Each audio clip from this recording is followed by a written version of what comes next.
බොහොම පැහැදිලිවම මේ රටේ පුරවැසි සංවිධාන විදිහට මේ රටේ පුරවැසියෝ විදිහට 20 වෙනි සංශෝධනය ගේනකොටම අපි විජේදාස රාජපක්ෂ මහත්තයලා වගේ අයට කිව්වා මේ වගේ තත්ත්වයක් ඇති වෙයි කියලා. 20 වෙනි සංශෝධනයෙන් මොකක්ද වෙන්නේ කියන කාරණය පිළිබඳව අපි උගුරේ ලේ රහ වෙනකන් අපි කෑග ගහ කිව්වා 20 වෙනි සංශෝධනයට හත්තිලව්වේ දෙයියන්ගේ නාමයෙන් අත්ත උස්සන්න එපයි කියලා අපි කෑ ගැහුවා. හැබැයි 20 වෙනි සංශෝධනය කියලා කියන්නේ මේ වන විට අපිට හොඳටම පේනවා 20 වෙනි සංශෝධනය කියලා කියන්නේ 20 වෙනි සංශෝධනයත් එක්කම ෆ්‍රැන්කන්ස්ටයින් කෙනෙක් මුදවා හැරියා. අපි කියන්නේ ෆ්‍රැන්කන්ස්ටයින් කෙනෙක් මුදවා හැරියා. හරියට නිකන් අපි අර මෙච්චර කාල 2015 19 කාලේ 19 වෙනි ආණ්ඩුක්‍රම ව්‍යවස්ථා සංශෝධනය ගෙනල්ලා ඒ 19 වෙනි ව්‍යවස්ථා සංශෝධනයෙන් යටපත් කරලා දාලා තියපු බොහොම යාතු කර්මයක් කරලා දේශපාලන යාතු කර්මයක් කරලා පන්නලා දාලා හිටපු යක්ෂයෙක්ව නැවත ගෙන්නවා වගේ වැඩක්. නැවත ගෙන්න ගත්ත වගේ වැඩක් තමයි 20 වෙනි සංශෝධනයෙන් කළේ. ඉතින් දැන් විජේදාස රාජපක්ෂ මහත්තයලා වගේ අය ඇවිල්ලා කියනවා දැන් මේ රාජපක්ෂ රටට සාපයක් වෙනවා රාජපක්ෂලගේ දරුවන්ට නම් රටක් තියෙනවා අපේ දරුවන්ට රටක් නැති වෙනවා ඒ වගේම අපිට දැන් කියනවා විජේදාස රාජපක්ෂ මහත්තයම එයාට මොන විදියටද හොඳ සුද්ධ සිංහලෙන් සුපුරුදු පරිදි ගෝඨාභය රාජපක්ෂ මහත්තයා බැන්නයි කියලා සුද්ධ සිංහලෙන්. ඉතින් දැන් මේවා අපිට කියනකොට අපිට මතක් වෙන්නේ විජේදාස රාජපක්ෂ මහත්තයාට අපි මේවා කිව්වා. 20ට ඡන්දෙ දීලා මේ ෆ්‍රැන්කන්ස්ටයින් කෙනෙක් හදාගත්තේ කවුද? 20ට ඡන්දෙ දීලා ෆ්‍රැන්කන්ස්ටයින් කෙනෙක් හදාගත්තේ කවුද? දැන් අපි දන්නවා විජේදාස රාජපක්ෂ මහත්මයා 19 වෙනි ආණ්ඩුක්‍රම ව්‍යවස්ථා සංශෝධනයටත් ඡන්දෙ දුන්නා. 19 වෙනි ආණ්ඩුක්‍රම ව්‍යවස්ථා සංශෝධනයට ඡන්දෙ දෙනකොට ඒ වෙනුවෙන් පෙනී ඉඳලා විශේෂයෙන්ම ඒ ස්වාධීන කොමිෂන් සභාව වෙනුවෙන් පෙනී ඉඳලා එතුමා ව්‍යවස්ථා සභාවෙත් හිටියා ව්‍යවස්ථාදායක සභාවෙත් හිටියා ඒ කොමිෂන් සභාව වෙනුවෙන් කතා කළා ඒ අධිකරණ ස්වාධීනත්වය වෙනුවෙන් පෙනී හිටියා. දැන් එතකොට ඒ 19 වෙනි සංශෝධනයටත් අත උස්සලා ඒක ආරක්ෂා කෙරුවා. දැන් එහෙම ඉඳලා අවුරුදු 4-5ක් යනකොට මේ සියලුම ආකාරයේ ප්‍රජාතන්ත්‍රවාදී ආයතන සියල්ලක්ම යටපත් කරලා අසහාය පාලකෙක් සර්වාධිපති පාලකෙක් හදවන 20 වෙනි සංශෝධනයටත් අත උස්සපු එකනේ පුදුමේ. අත ඉස්සුවා විතරක් නෙමෙයි. අපි දැක්කනේ අත උස්සන්න කලින් විජේදාස රාජපක්ෂ මහත්තයා මේක පිළිබඳව බරපතල විදියට විවේචනය කළා. විවේචනය කර ගිහිල්ලා නේ අත උස්සන්න පැයකටත් කලින් අපි දැක්ක පාර්ලිමේන්තුව ඉස්සරහා විජේදාස රාජපක්ෂ මහත්තයා මේකට විරුද්ධව කතා කරනවා. හත්තිලව්වේ එතුමා ගිහිල්ලා ඊට පස්සේ 20 වෙනි සංශෝධනයට ඡන්දෙ දුන්නා. ඉතින් එහෙම කරාට පස්සේ එහෙම කරන්න පුළුවන්ද අනේ අම්මපල්ලා එහෙම කරන්න පුළුවන්ද අඩුම තරමින් සිහි කල්පනාවක් තියෙන මිනිස්සෙකුට 19ටත් අත උස්සලා 19ත් ආරක්ෂා කළා ඊට පස්සේ 20ටත් බැනලා 20 විවේචනයත් කරලා ඊට පස්සේ ගිහලා පැයකට විතර පස්සේ 20කට ඡන්දෙ දුන්නා. එතකොට ඒකේ ප්‍රතිඵල තමයි මේ. දැන් 20ට ඡන්දෙ දීමේ ප්‍රතිඵලය. ඉතින් 20ට ඡන්දෙ දුන්නට පස්සේ ඉතින් ගෝඨාභය රාජපක්ෂ මහත්තයාට ඒ ජනාධිපතිතුමා විදියට එයාගේ සියලු සිතුම් පැතුම් ඉටු වුණා. එයාගේ සියලු සිතුම් පැතුම් ඉටු කරලා දුන්නා. ඒකනේ කිව්වේ. දැන් ඉතින් අර ගෝඨාභය රාජපක්ෂ මහත්තයාට හිතෙනවා ඇති අර සින්දුවක් තියෙන්නේ මගේ සිහිනය මට දකින්න ඉඩ හරින්න ඒ සිහිනෙන් මා මුදන්න ලං නොවන්න කියලා. ඉතින් එයාගේ හීනය විඳිනකොට එයාගේ සුන්දර ලෝකයේ විඳින කතා කියනකොට එයා කතා කරන විදිය ඕක. දැන් ඇත්තටම කියනවා නම් මේක කොතරම්ම ඛේදජනක මේක කොතරම් දෛවෝපගත දෙයක්ද කියන්නේ ෆෙඩරික් ජෑන්ස්ගේ කතාවමනේ. ෆෙඩරික් ජෑන්ස්ට කතා කරපු විදිය මං හිතන්නේ අපිට සිහි ගන්වනවා. අපිට මේ ආත්මේම අපිට දැන් මෙහි පිටම විජේදාස රාජපක්ෂ මහත්තයාගේ කටින් අහන්න ලැබිලා තියෙනවා ඒ කතා කරපු විදිය. ඒ කියන්නේ අර ෆෙඩරික් ජෑන්ස්ට කොහොම කතා කළාද කියන එක අපිට හිතා ගන්න පුළුවන් ඒ වචන වලින්ම නේද මේ කතා කරලා තියෙන්නේ. මේ කතා කරලා තියෙන්නේ දැන් කෙතරම් දෛවෝපගත සිදුවීමක්ද මේක. එතකොට මේවැනි තත්වයකටපත් උනේ මේ 20 වෙනි සංශෝධනය නිසා. මේ 20 වෙනි සංශෝධනය නිසා තමයි. දැන් ඉතින් රටට ඇවිල්ලා කිව්වට වැඩක් තියෙයිද? රටට ඇවිල්ලා කිව්වට මෙන්න මෙහෙමයි කතා කරන්නේ පරුස වචනයෙන් කතා කළේ. ජනාධිපතිවරයෙක් කතා කරන විදිහට නෙමෙයි කතා කරේ. මේක මගේ ජීවිතයට තර්ජනයක් වෙනවයි කියලා කිව්වහම දැන් මේ මල්වට්ටිය මොකද්ද මේ 20 වෙනි සංශෝධනයේ මල්වට්ටියට අත ගහලා ඒකට මල් පහන් තියලා ඊට පස්සේ සුවඳ දුම් කපුරු සියල්ලක්ම පූජා කළා 20 හදලා දොහොත් පුදුනේ තියලා මේම ගෝඨාභය රාජපක්ෂ මහත්තයාට දුන්නා.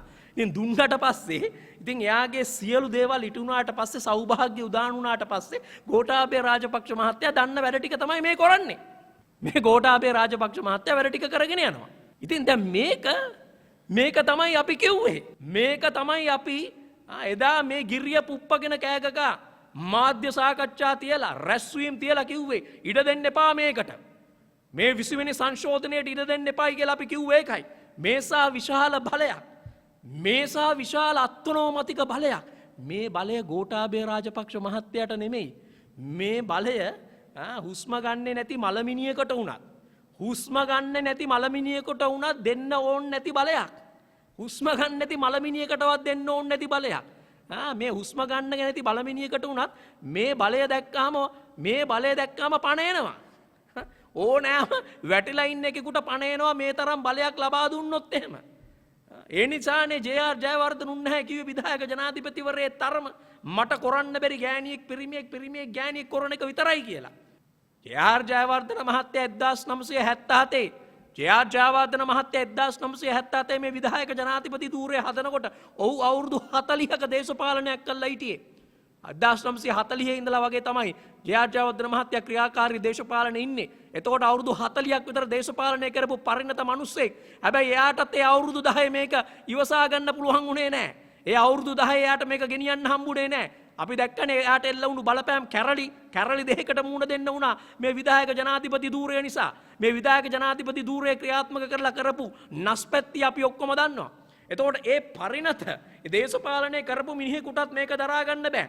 ඉතින් එහෙම නැතුව දේශපාලනයට ආධුනිකෙක් වෙච්ච දේශපාලන ඌරුවක් භාවිතයක් නැති ගෝඨාභය රාජපක්ෂ මහත්තයා වගේ කෙනෙකුට ඒ ජේ.ආර්. ජයවර්ධනටත් වඩා ඉක්මවා ගිය බලතල සියලු ආයතන හකුලවා දමමින් තමන්ගේ කටවචනෙන් සියලු දේවල් තමන්ගේ අභිමතයට අනුව සියලු දේවල් හසුරවන්න පුළුවන් අසහාය බලයක් දුන්නට පස්සේ ඊට වඩා දෙයක් ඉතුරු වෙයිද? ඒක තමයි ඒ නිසා විජේදාස රාජපක්ෂ මහත්තයාට දින් අපිට කියන්න තියෙන්නේ දැන් මේ මූදට දැන් බැස්සනම් දැන් වතුරට බැස්සනම් ආපහු එන්න බෑ මහත්තයෝ ඕකෙම පීනගෙන යන්න ඕනේ. අයි මේකම ඉස්සරහට යන්න වෙනවා.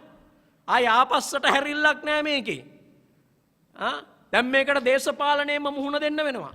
අයි වෙන විදිහක් නෑ මේකට. දැන් මේ 69 ලක්ෂයටවත් මේකට මුහුණ දෙන්න බෑ.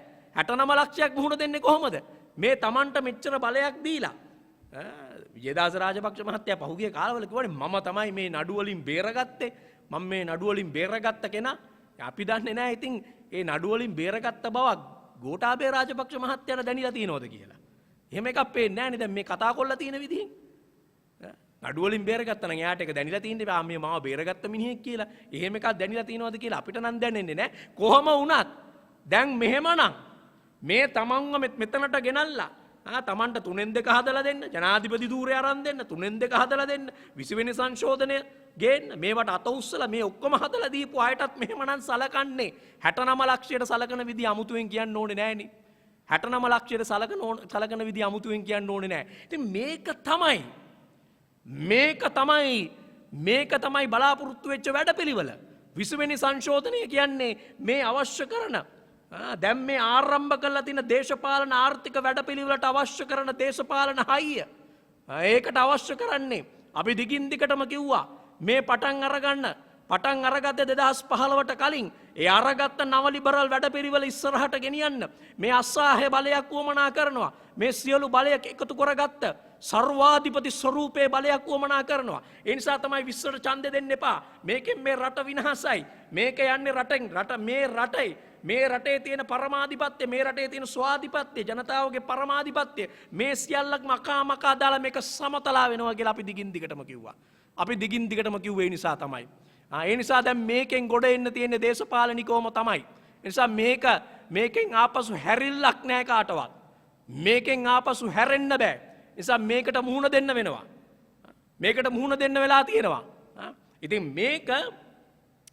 මේක නිකන් අර දැන් මේ විජේදාස රාජපක්ෂ මහත්මයා ඇතුළු ඒ භික්ෂූන් වහන්සේලා මේ දක්වන විරෝධය මේ වරාය චීන වරාය ආර්ථික කලාපයට දක්වන විරෝධය ඒක මේ චීන වරාය ආර්ථික කලාපයේ විතරක්ම ප්‍රශ්නයක් නෙමෙයි. මේක නිකන් දාමයක මේ ඉදිරියට ඇතිවෙන සහ ඇතිවෙමින් තිබුණු 2015ට කලින් පවා ඇතිවෙමින් තිබුණු ක්‍රියාදාමයේ එක් කොටසක්. මේක විරුද්ධ වෙන්න ඕනේ නිකන් හුදෙක් මේ චීන වරාය මේ චීනේ පෝට් සිටි එක නැත්නම් පෝට් සිටි එකේ ඉකොනොමික් සෝන් එකට විතරක් නෙමෙයි මේ පොලිටිකල් ඉකොනොමි එකට විරුද්ධ වෙන්න ඕනේ. මේ දේශපාලන ආර්ථිකයට විරුද්ධ වෙන්න ඕනේ. තව විජේදාස රාජපක්ෂ මහත්තයාලට කියන්නේ විරුද්ධ වෙන්න ඕනේ එතනට. අලියා නිකන් හොඬ වැලෙන් කරකවනවා මිසක අලියාගේ වල්ගෙන් කරකවන්න හදන්න එපා. නිකන් මේ චීනේ පෝට් සිටි එකට විතරක් ඒ පෝට් සිටි එකේ සැලැස්මට විතරක් ඒකේ ඉකොනොමික් සෝන් එකට විතරක් නෙමෙයි මේ ක්‍රියාත්මක කරන්න යන වැඩපිළිවෙල මේ කරන්න යන්නේ නව ලිබරල් වැඩපිළිවෙල මේ ක්‍රියාත්මක කරන්න යන්නේ අපේ භූමිය මූල්‍යකරණය කරන වැඩපිළිවෙල මේ අපේ සම්පත් මූල්‍යකරණය කරන වැඩපිළිවෙල මේක තමයි නව ලිබරල් වැඩපිළිවෙල. එතකොට මේ පොලිටිකල් ඉකොනොමි එකට විරුද්ධ වෙන්න ඕනේ. අනේක තමයි ප්‍රධානම වැඩේ. මොකද පටන් ගත්ත වැඩේ මේක තමයි 2015ට කලින්ම අපි පහුගිය කාලෙම කිව්වා ගෝඨාභය රාජපක්ෂ මහත්තයා එතකොට පරිපාලන ලේකම්වරයෙක් විදිහට කටයුතු කරපු විදිහෙන් අපිට පෙන්නුවා. අපි පෙන්නුවා කොහොමද ආරක්ෂක අමාත්‍යාංශය යටතට නාගරික සංවර්ධන අධිකාරිය වගේ දේවල් අරගෙන මේ මර්මස්ථාන අත්පත් කරගත්ත විදිය. අපි කිව්වා කොහොමද සින්නක්කරවම ආරක්ෂක හමුදා මූලස්ථානයන් දෙද්දි මොකද්ද වෙන්නේ කියලා. අපි කිව්වා කොළඹ නගරයේ තියෙන ප්‍රධාන භූමිය ආර්ථික වශයෙන් වැදගත් මර්මස්ථාන අල්ලගෙන ඒවා සමාගම් වලට විකුණපු විදිය. අපි කිව්වා කොළඹෙන් පිට කොහොමද භූමිය අල්ලගෙන මිනිසුන් පන්නා දමලා accumulation by dispossession. අපි කිව්වා එහෙම මේ භූමිය අල්ලගෙන මිනිසුන්ව පන්නා දමලා ඒවා සමාගම් වලට පවරන විදිය අපි කිව්වා. ඒතකොට මේක තමයි නව ලිබරල් වැඩපිළිවෙල අත ගහලා තිබුණේ ගෝඨාභය රාජපක්ෂ මහත්තයා. ඒ වැඩපිළිවෙලේ දිගුවක් තමයි දැන් මේ ක්‍රියාත්මක වෙමින් තිබෙන්නේ. එදා නතර වෙච්ච තැනින් තමයි මේ වැඩේ පටන් අරන් තියෙන්නේ. එදා නතර වෙනකොට ඔහුට තිබුණු සීමා සහිත බලයක්. ඔහුට තිබුණේ පරිපාලන ආරක්ෂක අමාත්‍යාංශයේ ලේකම්වරයා විදියට බලයක්. දැන් මේ ක්‍රියාත්මක කරන්නේ රටේ ජනාධිපති විදියට. ඔහු සියලු බලය විධායක ජනාධිපති කෙනෙක් විදියට සියලු බලය තමන්ගේ අතට අරගෙන සියලු මර්මස්ථාන වලට තමන්ට අවශ්‍ය කරන විදියට තමන්ගේ අභිමතයට යටත්ව කටයුතු කරන්න පුළුවන් විදිහේ බලයක් අතට අරගෙන තියෙන්නේ. මෙන්න මේක තමයි වැඩපිළිවෙල. ඉතින් දැන් මේ ක්‍රියාත්මක වෙන්නේ ඒ නව ලිබරල් වැඩපිළිවෙල අපි විරුද්ධ වෙන්න ඕනේ ඒකට. මේ පොලිටිකල් ඉකොනොමි එකට. මේ නිකන් හුදෙක් චීනේ වරාය නගර ව්‍යාපෘතිය පමණක් නෙමෙයි. ව්‍යාපෘතිය පාලනය කිරීම පමණක් නෙමෙයි. ඒක එක්තරා සන්දිස්ථානයක්. දැන් මේ වන විට චීනයට දීලා තිනවා දූපත් 3ක්. චීනයට විතරක් නෙමෙයි සමාගම් මූල්‍යයට ඒක චීනය ඉන්දියාව මේ සමාගම් වලට අවශ්‍ය කරන විදියට අපේ මර්මස්ථාන පාලනය කරන්න පුළුවන් වෙලා තියෙනවා. ඒවා අතට කරගෙන ඒවා මෙහෙවන්න පුළුවන් වෙලා තියෙනවා. නැගෙනහිර ජැටිය බෑ කියලා බටහිර ජැටියට කරේ ඒක. අදානිලට මේවා ලබා දීලා අම්බානිලට ඕන කරන විදියට මේවා හසුරවන්න ඉඩකඩ ලබා දීලා තියෙනවා. අපේ වනාන්තර ටිකට මේ කරන්නේ ඒක. දැන් සිංහරාජයේ දැවැන්ත අර සිංහරාජයෙන් අර වැව් 3ක් හදාගන්න වැව් 3ක් හදන්නේ කුමකටද?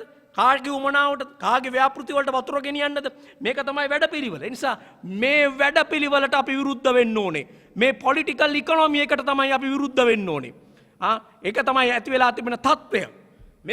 මේක නිකන් හරියට අර අපි දැක්කේ 1977 අර ජේ.ආර්. ජයවර්ධන උන්නේ කිව්වේ බල්ලෝ මරලා හරි සල්ලි හම්බ කරන්න ඕනේ කියලා. දැන් තමයි බල්ලෝ මරලා හරි සල්ලි හම්බ කරන නියම ක්‍රමය හොයාගෙන තියෙන්නේ. නියම වැඩපිළිවෙල හොයාගෙන තියෙන්නේ. බල්ලෝ මරලා හරි සල්ලි හම්බ කරන ජේ.ආර්. ජයවර්ධනට මේක කරන්න හම්බුන්නේ අවුරුදු 10ක් ගියත්. එයාට විරුද්ධව කැරලි දෙකක් ඇති වුණා. ඒ කැරලි දෙක නිසා එයාගේ බලාපොරොත්තු එයාගේ ගමන් මඟ එයාට වෙනස් කරන්න උනා. එයාට ගමන් මඟ ඒ විදිහට යන්න බැරි වුණා. හැබැයි දැන් මොකද්ද වෙලා තියෙන්නේ? දැන් වෙලා තියෙන්නේ ගෝඨාභය රාජපක්ෂ මහත්තයාට පුළුවන් වුණා තමන්ගේ බලතල තමන්ට ඕන කරන විදිහට සියලු බලතල ගන්න අර සිංහල බෞද්ධ කඩතුරාව ඉස්සරහට දාලා.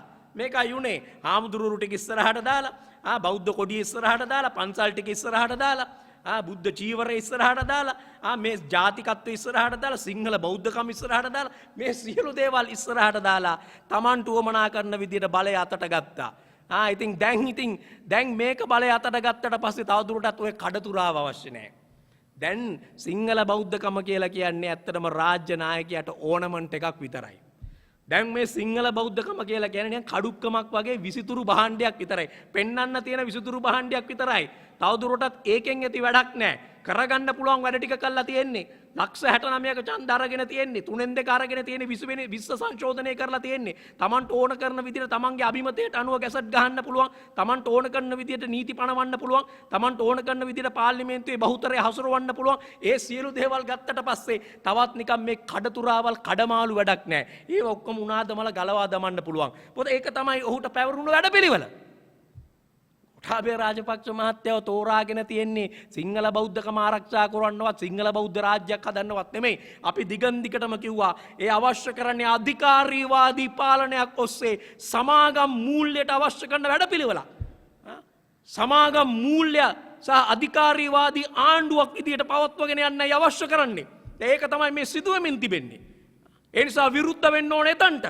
විරුද්ධ වෙන්න ඕනේ මේ දේශපාලන ආර්ථිකයට. විරුද්ධ වෙන්න ඕනේ අපි මේ දේශපාලන ආර්ථිකයට. අපි සියලු දෙනාම දන්නවා මේ වරාය නගර ව්‍යාපෘතිය කියන්නේ චීන වරාය ව්‍යාපෘතිය කියන්නේ චීන වරාය නගර ව්‍යාපෘතිය කියලා කියන්නේ බොහොම පැහැදිලිවම චීන කොලනියක් බවට පත් කරන ව්‍යාපාරයක්. මේක චීන වැඩපිළිවෙල. මේක චීනයේ වැඩපිළිවෙල. මේක තමයි බීජිං කොන්සෙන්ස් එක කියන්නේ. බීජිං වල ඇති වුණු එකඟතාවය කියලා කියන්නේ බීජිං වල ආර්ථික වැඩපිළිවෙල කියන්නේ මේක.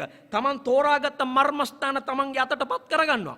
එක පැත්තකින් දැවැන්ත විදියට ඒ රටවල් වලට ණය දීලා අධික පොලියට ණයට දීලා ණය බරට හිර කරලා ණය බරට හිර කළා බිත්තියට හේතු කළා Tamanට ඕන කරන විදියට භූමිය Tamanට ඕන කරන විදියට මර්මස්ථාන අත්පත් කරගන්න වැඩපිළිවෙල. ඒක තමයි චීන වැඩපිළිවෙල. දැන් මේ කරමින් ඉන්නේ වැඩපිළිවෙල. දැන් අපිට පේන්නේ මේ චීන මේ පෝට් සිටිය එක ඉකොනොමික් සෝන් එකට ලබා දීලා තියෙන බලතල දිහා බැලුවම මේ බලතල දිහා බැලුවම හොඳටම පැහැදිලිවම පේනවා රටේ නීතියට අයිති නැති රටේ නීතියට පරිබාහිරව බරපතල ස්වයං පාලන ඒකකයක් විදිහට තමයි මේ වරාය නගර ආර්ථික සැලැස්ම ක්‍රියාත්මක වෙන්නේ. චයිනා පෝට් සිටි ඉකොනොමික් සෝන් එක ක්‍රියාත්මක වෙන්නේ අනුව. දැන් නීතිඥවරු බොහොම පැහැදිලිවම සඳහන් කරනවා. දැන් මේකට පත් කරලා ඉන්න මේ කමිටුව ජනාධිපතිවරයාගේ අභිමතය අනුව පත් කරන්නේ. මේ කමිටුව ගැන සාකච්ඡා කරන්න බෑ පාර්ලිමේන්තුවේ අනුමැතියක් ඕනේ නැහැ. මේක තමයි 20න් කරපු වැඩේ. විජේදාස රාජපක්ෂ මහත්තයලා මේවට උත්තර දෙන්න ඕනේ. දැන් ලෝකෙ වටේ ගිහලා මේකට විරුද්ධ වෙනවා වගේම මේක ගැන කතා කරනකොට 20න් ඇති කරපු ලබා දීපු බලය තමයි මේ ක්‍රියාත්මක කරන්නේ. දැන් ජනාධිපතිවරයාට බලය දුන්නාට පස්සේ ජනාධිපතියා ක්‍රියාත්මක කරනවා. ජනාධිපතිවරයා ඒක ක්‍රියාත්මක කරනවා. මේ කරමින් ඉන්නේ ඒක. ඒ නිසා යාගේ අභිමතයට අනුව පුළුවන් එයාට කමිටුව පත් කරන්න 7ක් අතර ප්‍රමාණයක්. හැබැයි ඒකේ බොහොම පැහැදිලිවම සඳහන් කරනවා. ඒ පත් කරන අය ලාංකිකයන් වීම අනිවාර්යම නැහැ. ලාංකිකයෝ නොවන අයටත් පත් කරන්න පුළුවන්. පුරවැසියෝ නොවන අයවත් ඒකට පත් කරන්න පුළුවන්. එතකොට පුළුවන් ඒකට අධ්‍යක්ෂ ජෙනරාල්වරයෙක් දාන්න, ඩිරෙක්ටර් ජෙනරාල් කෙනෙක්, CEO කෙනෙක් දාන්න. හැබැයි ඒ CEO ලංකාවෙම කෙනෙක් වෙන්න ඕනේ නැහැ. ලාංකීය පුරවැසියෙක් වෙන්න ඕනේ නැහැ. මේ නිසා මොකක්ද? අර නිකන් හරියට අර්ජුන් මහේන්ද්‍රව මෙහෙ ප්ලාන් කළා වගේ වැඩක්. ඔය කාලේ කෑ ගැහුවි කොහෙන රටක ඉන්න එකෙක් වෙන රටක පුරවැසියෙක් ගෙනල්ලා මේකට දැම්මා. ඉතින් මේකෙනුත් පුළුවන් වෙනවා. ජනාධිපතිවරයාගේ අභිමතයට අනුව කොහේ හරි ඉන්න එකෙක්ව ගෙනල්ලා මේකට දාන්න. මේකට ප්ලාන් කරන්න. ජනාධිපතිවරයාගේ අභිමතයට අනුව. එතකොට මේක විගණනය කරන එක බාර වෙලා තියෙන්නේ ඔඩිටර් ජෙනරාල්ට නෙමෙයි, විගණකාධිපතිට නෙමෙයි. ඒක විගණකාධිපතියකට අවශ්‍ය නැහැ. මේ කොමිටුවට කැමති කෙනෙකුට මේක දීලා විගණනය කරන්න පුළුවන්. ඒතර මේක රටේ විගණන නීතියට යටත් වෙන්නේ නැහැ. ඒ විදිහට මේක රටේ බරපතල නීති කිහිපයකට යටත් නොවන බව තමයි නීතිඥවරු පෙන්වා දෙන්නේ. නීතිඥ සංගමය පෙන්වා දෙන්නේ. අර ෂෙඩියුල් 2 and ෂෙඩියුල් 3 ෂෙඩියුල් 2 තා ෂෙඩියුල් 3 බලන්න. ලංකාවේ ඉඩම් නීතියෙන් මේක පරිබාහිරයි. ලෑන්ඩ් රිවෙනියු එකෙන් පරිබාහිරයි. ඒ වගේම බරපතල ප්‍රශ්නයක් වෙනවා මේක එන්ටර්ටේන්මන්ට් ටැක්ස් මේවායින් පරිබාහිරයි. එතකොට කැසිනෝ බිස්නස් වලින් මේ පවතින නීතියෙන් මේක පරිබාහිරයි. අපේ නීතිය බලපාන්නේ නැහැ මේක. මේක ඇතුළට බලපාන්නේ නැහැ කැසිනෝ නීතිය. එතකොට ගැම්බ්ලින් නීතිය, එතකොට බැටිං නීතිය. බැටිං කරන එක, එතකොට ඔට්ටු අල්ලන එක, ඒවා නිදහසේ කරන්න පුළුවන්. එතකොට මේක සූදු පිටියක් බවට පත් කරන්න පුළුවන්. ඒක තමයි මේක මේ සියලු බලතල දුන්නට පස්සේ එයාට පුළුවන් වෙනවා මේක සූදු පිටියක් කරන්න. මේක මුදල් විශුද්ධිකරණය කරන්න ඕන නම් පුළුවන්. මේකේ. ඊට පස්සේ මේකේ එන්නේ කවුද කියලා දන්නේ නැහැ. මේකේ ජාවාරම්කාරය වෙන්න පුළුවන්. ආයුධ ජාවාරම්කාරයන්ට එන්න පුළුවන්. ඒ කුඩු ජාවාරම්කාරයන්ට එන්න පුළුවන්. එතකොට කැසිනෝකාරයන්ට එන්න පුළුවන්. එතකොට මේක නිකන් තනි කරම තවත් චිකාගෝවක් බවට පත් කරන්න පුළුවන්. ලාස් වේගාස් එකක් බවට පත් කරන්න පුළුවන්. මේ හදලා තියෙන එවැනි ක්‍රමයක්. එතකොට මේක පාලනය වෙන්නේ චීන මොඩලයට අනුව. චීන මොඩලයට අනුව තමයි මේක පාලනය වෙන්නේ. එතකොට මොකද්ද වෙන්නේ? මේක තමයි චීන කොලනීකරණය. අය වෙන දෙයක් නැහැ. මේක තමයි ඒ වැඩපිළිවෙල. ඊළඟට මේ රටේ ජනතාවට වෙන්නේ චීන යටත් විජිතකරණයට එරෙහිව සටන් කරන්න. එයින් එහා දෙයක් මිනිසුන්ට ඉතුරු වෙන්නේ නැහැ. ඒ යටත් විජිතකරණයට එරෙහිව නව යටත් විජිතකරණයට එරෙහිව නිදහස් සටනක් කරන්න වෙනවා මේ රටේ මිනිසුන්ට. ඒක කරන තැනට පාර කැපුවේ මේ 20 වෙනි සංශෝධනය. මිනිස්සුන්ට මේ වගේ බරපතල රෝගයක් මේ තව යක්ෂයෙක් හදලා ඒ යක්ෂයා මේක ගිනි තියෙන තැනට පත් කරුවේ මේ 20 වෙනි සංශෝධනයට අත උස්සපු අය. අපි දන්නවා මේ 20 වෙනි සංශෝධනය ආරක්ෂා කරන්න ශක්තිමත් පාලකෙක් අපිට ඕනේ කියලා ගිරිය පුප්පන් කෑ ගහපු දැන් සමහර භික්ෂූන් වහන්සේලා අර රාවය මේ රාවය මේ අර රාවය මේ සංවිධානය මේ සංවිධාන අර සංවිධාන කියන මේ මිනිස්සු මේ භික්ෂූන් වහන්සේලා එකතු වෙලා කෑ ගහලා දැන් කියනවා 20 ප්‍රතිඵලය මේක. ඉතින් ගිය නුවණ ඇත්තුලවාවත් අද්දවන්න බෑ මහත්තයෝ. ගිය නුවණ ඇත්තුලවාවත් අද්දන්න බෑ. දැන් මේ වෙලා තියෙන්නේ නස්පැත්තිය. ඒ නස්පැත්තියට අවශ්‍ය කරන පාර කැපුවේ තමුන් නැහැලා. එසා තමුන් නැහැලාට මේක බේරන්න වෙනවා. අපි බොහොම පැහැදිලිව කියනවා. මොකද අපි මේක පෙන්නුවා. අපි රටට පෙන්නුවා. අපි කෑ ගහලා කිව්වා. අපි දේශද්‍රෝහීන් කිව්වා. අපි ඩොලර් කාක්කු කිව්වා. අපි කිව්වා හැබැයි මේක නතර වෙන්නේ අපෙන් නෙමෙයි. මේක නිකන් විපක්ෂයෙන් විතරක් නෙමෙයි නතර වෙන්නේ. ෆ්‍රැන්කස්ටයින් හැදුවට පස්සේ යක්ෂයෙක් හැදුවට පස්සේ යක්ෂයව හදලා බලය දීලා යක්ෂයා මුදාහැරියට පස්සේ යක්ෂයා නතර වෙන්නේ විපක්ෂයෙන් විරුද්ධවාදීන්ගෙන් විතරක් නෙමෙයි. Tamanට කිරිපෙව්වෙව් තමන්ව හදා වඩා ගත්තේ උන්ටත් ෂොට් එක දෙනවා. මේ කරන්නේ ඒක තමයි. එසා එදා ෆ්‍රෙඩ්රිකා ජෑන්ස්ට අහපු වචන වලින්ම අපි විශ්වාස කරන්නේ මේ මිහිපිට මේ සියලු දෙනාටම අහන්න ලැබිලා තියෙනවා විජේදාස රාජපක්ෂ මහත්තයාගේ කටින්ම. Tamanට අත්වෙච්ච ඉරණම. ඒතකොට මේක තමයි ඇති වෙලා තියෙන තත්ත්වය. එතකොට දැන් මේක ඊළඟට අපි රජයට කියන්නේ ලෑස්ති වෙන්න එපා. දැන් මේ විදිහට ප්‍රජාතන්ත්‍ර විරෝධීව කටයුතු කරනකොට මේ විදිහට බරපතල ගැටලු මතුවෙනකොට මිනිස්සු අතර මේ ප්‍රශ්න කතා වෙනකොට මිනිස්සුන්ගේ විරෝධය ජනතාවගේ විරෝධය මතුවෙනකොට ජනතාවට තොරතුරු ගලා යන ක්‍රමවේදයන් අවහිර කළා විවිධ නීති අනපනත් ගෙනල්ලා මාධ්‍ය මර්ධනය කරන්න ලෑස්ති වෙන්න එපා. අපිට වහින් කොහෙන් එහෙම් මෙහෙන් ඇහෙනවා. අපිට මැති ඇමතිවරුන්ගේ කටවල් වලින් ඇහෙනවා. Facebook ගැන කතා කරනවා. Facebook වල ප්‍රශ්නයක් වෙලා තියෙනවා සමාජ මාධ්‍ය ප්‍රශ්නයක් කියලා කතා වෙනවා. අපි දන්නවා මේ වන විට ප්‍රධාන ධාරාවේ මාධ්‍ය කිහිපයක් ඇරුණාම මාධ්‍යයක් කියන්න පුළුවන් එක මාධ්‍යයක් ඇරුණාම අනෙක් හැම මාධ්‍යයක්ම අද දෙකොණ වහගෙන ඉන්නේ. අද සියලු දෙනාම එකතුලා කල්ලියක් විදියට. අද මතක තියාගන්න අද මාධ්‍ය කල්ලියක් විදියට. කතිපයාධිපතිත්වයක්. අපි සියලු දෙනා අතර එක කල්ලියක් විදියට අද ආණ්ඩුව ආරක්ෂා කරන ආණ්ඩුවේ තිබෙන මේ මංකොල්ලකාරී ආර්ථික වැඩපිළිවෙල ආණ්ඩුවේ තිබෙන මේ අසාධාරණ ප්‍රජාතන්ත්‍ර විරෝධී වැඩපිළිවෙල ආරක්ෂා කරන්න ස්වයං වාරණයක යෙදিলা ඉන්නේ. අපි දැක්කන්නේ දැන් මේ විජේදාස රාජපක්ෂ මහත්තයාගේ කතාව දානකොට ඒ කතාව ගියේ මාධ්‍ය කීයකද කියන එක අපි දැක්කනේ. සමාජ මාධ්‍ය අරුණාම ඕන එක මාධ්‍යයක ප්‍රධාන ධාරාව එක මාධ්‍යයක යන්නේ නැති. අනෙක් සෑම මාධ්‍යයක්ම ස්වයං වාරණයට ලක් වෙලා තිබුණේ. සමතලා කරලා තිබුණේ. මෙවැනි තත්ත්වයක් ඇති කරලා තිබුණේ. ඒ නිසා අපි ආණ්ඩුවට කියන්නේ ලෑස්ති වෙන්න එපා මේ වැඩපිළිවෙලට. හිතන්න එපා දැන් මේ ඩිජිටල් යුගයේ පුළුවන් වෙයි කියලා මේවා සමතලා කරලා කටවල් වහලා මිනිස්සුන්ගේ කටවල් වහන්න පුළුවන් වෙයි කියලා මාධ්‍ය සමාජ මාධ්‍ය නිහඬ කරලා මොකද මිනිස්සුන්ට තොරතුරු දැනගන්න ලැබිලා තියෙන එකම මාධ්‍ය එක්තරා විදිහක ප්‍රධානම ක්‍රමවේදයක් තමයි සමාජ මාධ්‍ය. දැන් මේ සමාජ මාධ්‍ය යටපත් කරලා ලැහැස්ති වෙන්න එපා මේ වැඩේ. මේක නිකන් චීන මොඩලයකට පාලනය කරන්න එපා. නිකන් සෞදි අරාබියානු මොඩලයකට පාලනය කරන්න යන්න එපා. මාධ්‍ය වහලා මාධ්‍ය කටවල් වහලා ඒවා යටපත් කළා මිනිස්සුන්ට තොරතුරු ලැබෙන එක යටපත් කරන්න එපා. එහෙම වුණොත් අපි ආණ්ඩුවට අන්නතුරු අඟවන්නේ මේවා පුපුරා යන්න වෙන විදිහකට. නිකන් මේවා ප්‍රජාතන්ත්‍රවාදී ධාරාවේ නෙමෙයි වෙන විදිහකට පුපුරවාගෙන යන්න පුළුවන්. ඒ නිසා අපි ආණ්ඩුවට අන්නතුරු අඟවනවා මේ වැඩේ නතර කරන්න. හිතනවා නම් සමාජ මාධ්‍ය වහලා මාධ්‍යට නීති පනවල දැන් ඉන්දියාවේ කරනවා.